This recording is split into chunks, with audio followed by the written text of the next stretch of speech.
Hey guys, how are you all? I hope you all are fine and I welcome you all in this new lesson. तो दोस्तों static topic of the day की बात चल रही है। आज हम लोग एक और स्टैटिक टॉपिक कवर करेंगे and this topic let me tell you very important for UPSC to be more specific.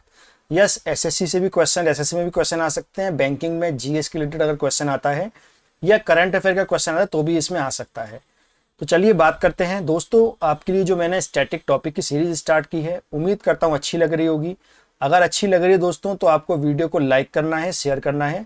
आपके जो भी दोस्त हैं किसी कॉम्पिटिटिव एग्जाम की तैयारी कर रहे हैं या जनरल नॉलेज के लिए भी किसी चीज़ को जानना चाहते हैं तो देख सकते हैं। तो आपने थंबनेल में देखा होगा, आज हम बात करेंगे जैनिज्म के बारे में। जैनिज्म बेसिकली क्या है, everything I am going to talk about. क्या उनकी प्रैक्टिसेस होती हैं, सब बातें मैं आपको बताऊंगा। तो क्या क्या हम लोग कवर करेंगे। First of all we will have the introduction about Jainism. इसमें जो 23 तीर्थंकर बने उनके बारे में जानेंगे, कौन कौन से इंपॉर्टेंट है वही देखेंगे हम लोग। जैन की जो फिलोसफी है वो क्या है, बेसिकली इनकी जो प्रैक्टिस है वो क्या होती हैं। साथ में हम लोग बात करेंगे in the last about the Jain councils. तो वीडियो में बने रहिए दोस्तों, वीडियो को पूरा देखिएगा। तो सबसे पहले बात करते हैं इंट्रोडक्शन के बारे में। अगर हम दोस्तों बात करें जैनिज्म के बारे में तो जैनिज्म एक एंशियंट क्रीड है, एक एंशियंट एक रिलीजन है जो लगभग 500 बीसी के आसपास पनपा था। और it was the in Jainism there is a contribution of 24 personalities, यानी कि 24 इनके जो है पर्सनैलिटी रहे। उनमें से इन जो 24 पर्सनैलिटी थे इनको बोला जाता तीर्थंकर। देखिए यहाँ मैंने 23 लिखा है, एक मैंने यहाँ जोड़े नहीं है, वो है महावीर। भगवान महावीर ऑल्सो तीर्थंकर। तो 24 टोटल तीर्थंकर थे, राइट। तो जो 24 पर्सनैलिटी थी जिन्होंने कंट्रीब्यूट किया जैनिज्म को, उनके बारे में उनको क्या कहा जाता है, उनको तीर्थंकरास कहा जाता है। इसमें दोस्तों जो सबसे पहले तीर्थंकर इनके हुए जैनिज्म में हुए वो थे, उनका नाम था Adinath and he is also known as the Rishabhdev. याद रखिएगा, हु वाज द फर्स्ट तीर्थंकर, आदिनाथ और द ऋषभदेव। दोस्तों ऐसा माना जाता है जो टोटल 24 तीर्थंकर थे, जो 24 तीर्थंकर थे उनमें से जो 22 थे वो एक माइथोलॉजिकल फिगर थे, मतलब उनकी एग्जिस्टेंस पे डाउट है। लेकिन जो लास्ट के दो थे 23rd नंबर के और 24th नंबर के, 23rd पे थे पार्श्वनाथ और 24 पर थे भगवान महावीर। तो ये दोनों ही हिस्टोरिकल फिगर थे, यानी कि 22 जो थे उनको माइथोलॉजिकल फिगर बोला जाता है। जैसे कि हमारे माइथोलॉजिकल फिगर जैसे हिंदुज्म में बोला जाता है भगवान कृष्ण राम माइथोलॉजिकल फिगर है, उसी प्रकार से जो 22 तीर्थंकर थे उनको माइथोलॉजिकल फिगर कहा जाता है, इंक्लूडिंग आदिनाथ। लेकिन लास्ट के दो, जैसा मैंने आपको बताया, जो लास्ट के दो थे उनको हिस्टोरिकल फिगर कहते हैं। इसके बारे में आज हम बात करेंगे। जो लास्ट के दो हैं उनके बारे में हम लोग बात करेंगे। दूसरी बात दोस्तों ये बात याद रखिएगा, जैनिज्म में ना कि सिर्फ जेंट्स यानी कि ना कि सिर्फ पुरुष, महिलाएं भी तीर्थंकर हुई हैं। इसमें जो फीमेल तीर्थंकर थी उनका नाम था Mallinath. Just remember this name, Mallinath was the name. So I hope the introduction is clear. Basically जो जैनिज्म दोस्तों आया था उस टाइम पर जो वैदिक जो धर्म चल रहा था, जो वैदिक धर्म में काफी ज्यादा सैक्रिफाइसेस हो रहे थे, एनिमल्स को मारा जाता था, तो नॉन वायलेंस को लेकर धर्म पनपा था, धर्म आया था। इसके साथ में बुद्धिज्म भी आया था। Some other day we are going to talk about Buddhism also. तो बात करते हैं सबसे पहले हम लोग 23rd तीर्थंकर के बारे में, जिनका नाम था पार्श्वनाथ। पार्श्वनाथ का जन्म हुआ दोस्तों 800 बीसी में काशी में and he was the son of the Kashi king Ashvasena. Ashvasena जो काशी के राजा थे उनके ये बेटे थे और 800 बीसी में इनका जन्म हुआ था। 30 साल की उम्र में पार्श्वनाथ ने घर को छोड़ दिया था एंड ही स्टार्टेड वंडरिंग, यानी इधर उधर वो घूमने लगे। इसके बाद इनको जो एब्सोल्यूट नॉलेज मिली, जिसको जैन धर्म में कैवल्य ज्ञान कहते हैं, जो एब्सोल्यूट नॉलेज मिली वो इन्हें मिली पार्श्वनाथ हिल पर नियर झारखंड और इन द झारखंड। 30 साल की उम्र में घर को छोड़ दिया पार्श्वनाथ ने, घूमते रहे और जो इनको कैवल्य प्राप्त हुआ, जो इनको एब्सोल्यूट नॉलेज जिसको कहा जाता है वो मिली, वो इन्हें पार्श्वनाथ हिल झारखंड मिली। ये याद रखिएगा, पार्श्वनाथ को कहां पर कैवल्य प्राप्त हुआ, झारखंड में। जो भगवान पार्श्वनाथ थे दोस्तों, इन्होंने 4 व्रत दिए, इन्होंने 4 बातें कही कि 4 प्रतिज्ञाएं इन्होंने दी, 4 प्रतिज्ञा इन्होंने दी। वो क्या थी? पहला था सत्य, सच बोलो, ट्रुथ। अहिंसा यानी कि नॉन वायलेंस, किसी भी जीव को नहीं मारना है। अस्त्य यानी कि कुछ भी चुराना नहीं है। और अपरिग्रह यानी कि नॉन पोजेशन, किसी और की चीज का आप हमको लालच नहीं करना। तो ये 4 जो वोज है ये इनके द्वारा दिए गए और जो फॉलोअर्स थे इनके उन्हें जैन कहा गया और जैना कहा गया। तो बेसिकली उनको कहा गया कि आप इसको फॉलो करिए if you want to get the absolute knowledge. दूसरी बात ये थी कि इन्होंने ये बताया, पार्श्वनाथ ने बोला, जो जैनिज्म में वुमेन भी जैनिज्म का पार्ट बन सकती हैं। 23rd तीर्थंकर तक वुमेन भी जैनिज्म का पार्ट बन सकती थी। So that's all about the Parshvanath. अब बात करें दोस्तों भगवान महावीर के बारे में। He is also known as Vardhaman Mahavira and he was the 24th tirthankar. Here you can see Vardhaman Mahavir. भगवान महावीर का जन्म हुआ पार्श्वनाथ के बाद हुआ होगा ऑब्वियसली 541 बीसी में हुआ। कुंडल ग्राम वैशाली बिहार में इनका जन्म होता है।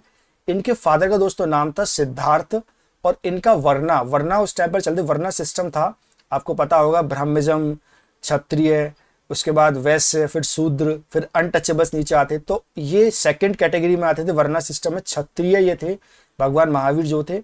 इनका क्लेम था जंत्रिका इनका क्लेम था। मदर का नाम था इनका Trishala and Trishala who was the mother of Bhagwan Mahavir was the sister of Lichchhavi king Chetaka, यानी चेतक की ये बहन थी और भगवान महावीर की मदर थी। इनकी वाइफ का नाम था दोस्तों यशोदा, याद कर लीजिएगा, वन डे एग्जाम में पूछा जा सकता है। डॉटर का नाम था अर्नोज्या, कई लोग अनोजा भी लिखा होता है कहीं पर, Anojja was the name. And Bhagwan Mahavir died in 468 BC in Pavapuri Bihar at the age of 72, यानी कि 72 साल की उम्र में इनकी पावापुरी बिहार में डेथ हुई। तो ये था उनकी लाइफ का एक बेसिक इंट्रोडक्शन भगवान महावीर के बारे में। अब बात करते हैं और बातें जानते हैं। भगवान महावीर ने दोस्तों 30 साल की उम्र में अपना घर छोड़ दिया। पार्श्वनाथ ने भी 30 साल की उम्र में घर को छोड़ा और महावीर ने भी 30 साल की उम्र में घर को छोड़ दिया।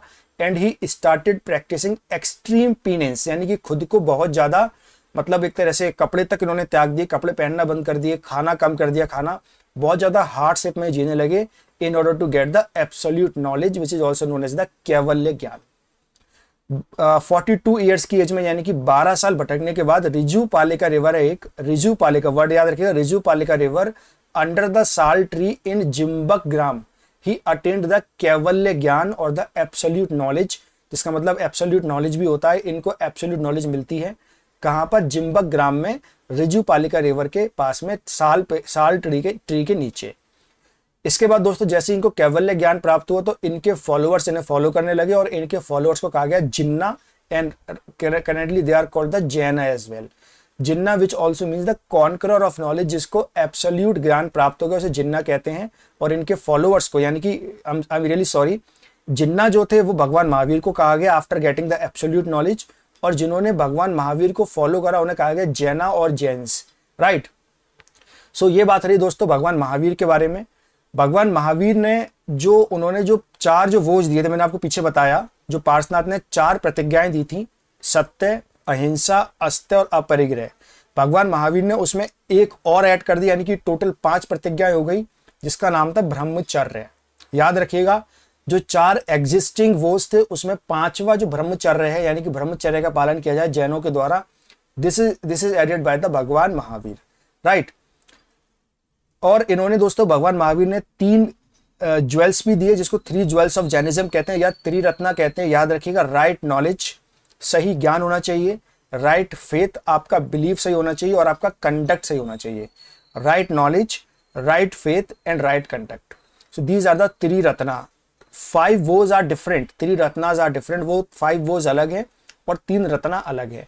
उम्मीद करता हूं आपको समझ में आया होगा भगवान महावीर के बारे में, उनका जैनिज्म में क्या कंट्रीब्यूशन रहा है। कंट्रीब्यूशन दोस्तों बहुत ज्यादा है, शायद वो इस वीडियो में बता पाना भी पॉसिबल नहीं है, but I am telling you as per your exam prospective. अब दोस्तों बात करते हैं जैनिज्म की फिलोसफी और थॉट के बारे में। जैनिज्म की क्या थॉट है यूनिवर्स को लेके? जैनिज्म मानता है they also believed in universe, universe में बिलीव करते हैं और ये कहते हैं कि जो यूनिवर्स को है इसे बना है नेचर के लॉ से। So understand their point of view on philosophy और we can say on universe. God के बारे में जैनिज्म क्या कहता है? गॉड के बारे में ये कहता है, वो कहते हैं कि वैसे तो वो गॉड को नहीं मानते हैं, जैनिज्म में गॉड को डिस्कस नहीं किया गया है, लेकिन अगर गॉड है, अगर मान लो गॉड की एग्जिस्टेंस है, then they must be kept below the Tirthankaras. जो 24 तीर्थंकर थे उनके नीचे है, सबसे ऊपर वो 24 तीर्थंकर हैं। ये उनका व्यू था गॉड पर। वेदा को लेकर क्या व्यू था? They also rejected along with Buddhism, they also rejected the authority of Veda, यानी कि वेदा की अथॉरिटी उन्होंने रिजेक्ट की है। दोस्तों जो वेदिज्म, जो वेद था उस वक्त, जो वैदिक कल्चर पनप रहा था, उसको काउंटर करने के लिए ही तो ये दोनों धर्म आए थे, बुद्धिज्म और जैनिज्म। तो ऑब्वियसली दोनों ही ने ही जो वेदा थी उसकी अथॉरिटी को रिजेक्ट किया और इन्होंने जो उसमें कहा गया कि डिवाइन थ्योरी है, उस डिवाइन थ्योरी को रिजेक्ट किया गया जैनिज्म के द्वारा, यानी जैनों के द्वारा भी।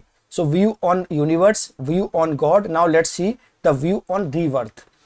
जैन जो लोग थे, तो जैनिज्म जो है वो बिलीव करते हैं, जैनिज्म बिलीव करता है रीबर्थ पर, कि हाँ हमारा पुनर्जन्म होता है। So these are the 4 points जो आपको याद रखने हैं फिलोसफी इनकी क्या थी। इसके अलावा इनका व्यू क्या था आत्मा को लेकर। दोस्तों आत्मा को बहुत स्ट्रांगली बिलीव करते थे ये, इतना बिलीव करते थे कि इन्होंने आत्मा को भी 2 टाइप में बांट दिया। एक होती है जीवित आत्मा, यानी कि जो लिविंग में होती है, और नॉन लिविंग में भी आत्मा होती है।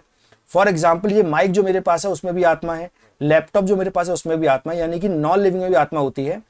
लिविंग वाली आत्मा को बोलते हैं एनोनिमेट सॉइल, और जो नॉन लिविंग होते हैं उसमें इनोनिमेट सॉइल, यानी कि जीव एंड अजीव। जीव एंड अजीव 2 तरीके की आत्मा को इन्होंने बांट दिया। तो आप देख सकते हैं आत्मा में इनका कितना ज्यादा स्ट्रांग बिलीफ था। इसीलिए कहा जाता है दोस्तों किसी जीव को नहीं मारना चाहिए, ये जैनिज्म में स्ट्रांगली फॉलो किया गया। इवन जैनिज्म में जो बैक्टीरिया हमारे अंदर आते हैं जो हमें नुकसान पहुंचाते हैं उसको भी मारना प्रोहिबिटेड है, और जो फर्टिलाइजर यूज किया जाता है मारने के लिए वो भी करना प्रोहिबिटेड है। So they not only believe in soul but also they divided the soul into the 2, animate and inanimate soul, right. तो दोस्तों ये था इनके व्यूज यूनिवर्स पर, गॉड पर, वेदा पर एंड रीबर्थ पर, और साथ में सोल पर। अब दोस्तों बात करते हैं जैनिज्म की प्रैक्टिस के बारे में। जैनिज्म में एक प्रैक्टिस किया थी जिसका नाम है Santhara, and this is also known as Sallekhana. इसमें जो जैन मुनि होते हैं दोस्तों वो क्या करते हैं, अपने एक पर्टिकुलर टाइम के बाद खाना पीना बंद कर देते हैं। खाना पीना बंद कर देते हैं और अपने आप ही उनकी बॉडी में जब खाना पीना जाएगा नहीं तो उनकी डेथ हो जाती है। इसको बोलते हैं संलेखना। इस पूरी प्रोसेस को बोलते हैं Sallekhana. Here you can see he is performing Sallekhana. So observing Sallekhana is clear. अभी ये न्यूज में भी था, आई थिंक 1-2 साल पहले न्यूज में रहा था, Sallekhana is very much equal to suicide. तो इसको लेके प्रोटेस्ट भी हुआ था, राइट। तो एक बार आप गूगल पे देख सकते हैं, this was in news also, Sallekhana Santhara. तो ये जैनिज्म की एक प्रैक्टिस है। What was the practice, I have already told you. इसके अलावा दोस्तों जैनिज्म में नेकेडनेस की जाती है, यानी कि बिना कपड़ों के ये रहते हैं। जो इनके मुनि होते हैं बिना कपड़ों के रहते हैं, कुछ भी कपड़े नहीं पहनते हैं, राइट। अभी आगे बताऊंगा जैनिज्म में भी 2 तरह के जैन होते हैं, वो मैं आपको बताने वाला हूँ। So in the Jainism they perform the extreme version of non violence, यानी कि किसी को भी अहिंसा को, बहुत हाई लेवल की अहिंसा को अपनाते हैं, किसी को भी नहीं मारना चाहिए, including animals, insect, even germs, यानी कि आप जर्म्स को भी नहीं मार सकते। बैक्टीरिया जो होते हैं, वायरस जो होते हैं, उसको भी नहीं मारना चाहिए अकॉर्डिंग टू जैनिज्म, राइट। यहाँ पर आप देख सकते हैं ये जो आपको जैन मुनि दिख रहे हैं ये दिगंबर जैनी है। इन्होंने कुछ भी कपड़े नहीं पहन के रहते हैं ये, और इसी तरह से अपने जीवन को जीते हैं, चाहे सर्दी हो या गर्मी हो या बरसात हो। अब दोस्तों बात करते हैं जैन काउंसिल के बारे में। इसमें मैं आपको बताऊंगा जैनिज्म किस तरह से डिवाइड हुआ। 2 काउंसिल दोस्तों हुई थी। इसमें सबसे पहली काउंसिल जो थी वो 299 BC में हुई थी एट पाटलिपुत्र। इसको दोस्तों पैट्रोनाइज किया गया था हिस्टोरिकल फिगर बिंदुसारा के द्वारा, और इसको प्रिसाइड किया था, इसके जो अध्यक्ष थे वो थे मॉन्क स्थूलभद्र इसके अध्यक्ष थे, और 299 BC में ये हुई थी और बिंदुसारा ने इसको प्रिसाइड किया था। इसमें बेसिकली डेवलपमेंट क्या हुआ, सबसे इंपॉर्टेंट डेवलपमेंट है जो दोस्तों जैनिज्म था वो 2 शाखाओं में बट गया, 2 सेक्ट में बट गया फॉर्मली।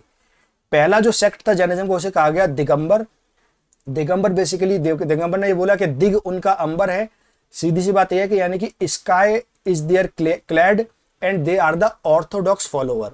दिगंबर जो होते हैं दोस्तों, दिगंबर जो मुनि होते हैं वो कुछ भी कपड़े नहीं पहनते हैं। वो कह के चलते हैं कि जो अंबर है वही हमारे कपड़े हैं, हम कुछ भी नहीं पहनेंगे, and they are the orthodox follower. दूसरे दोस्तों जो इसमें बनते हैं वो बनते हैं श्वेतांबर। श्वेतांबर बेसिकली होते हैं वो व्हाइट क्लैड, यानी कि सफेद कलर के कपड़े पहनते हैं, मुंह पे पट्टी लगाते हैं।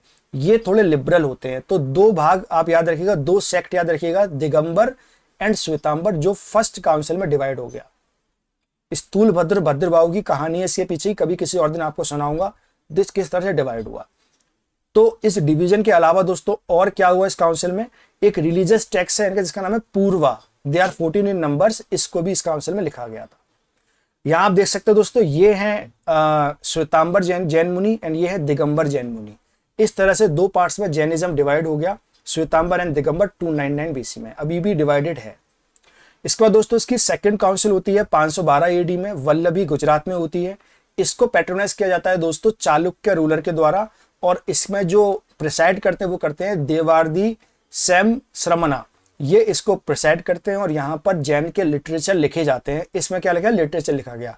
फर्स्ट में डिवाइड हुआ और पूर्वा लिखा गया और यहाँ पर लिटरेचर लिखे गए जैसे कि अंगा, उप अंगा, प्रकारिणा, भगवत सूत्र, इसको लिखा गया यहाँ पर। तो ये याद रखिएगा सेकंड काउंसिल में कौन कौन से लिटरेचर को लिखा गया। अब दोस्तों श्वेतांबर और दिगंबर के अलावा जैनिज्म में कुछ और सेक्ट भी होते हैं, इसको याद रखिएगा, एग्जाम में पूछा जा सकता है।